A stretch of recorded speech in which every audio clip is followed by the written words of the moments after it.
Begin your education that works journey in just a few simple steps. Whether you're a freshman or transferee, enrolling is easy and hassle-free at National University. On-site or online, prepare your required documents. Make sure everything is complete for a smooth process. You may submit your application online and proceed to the campus to start your enrollment. Please note that an on-site visit is required to verify the authenticity of your documents. For transferees, your previous subjects will be evaluated for crediting.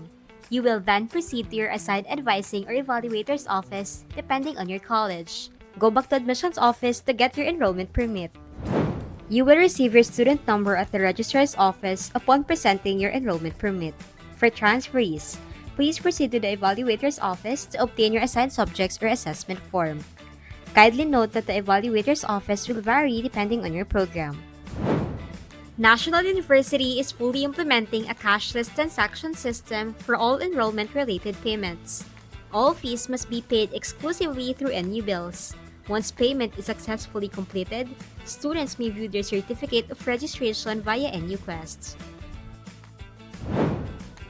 Do not forget to scan the Health Status Declaration form. Proceed to the NU Health Service office and submit your chest X-ray PAV result.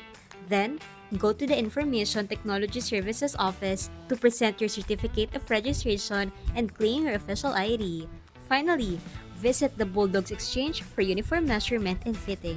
And just like that, you're officially enrolled. Welcome to the National University community.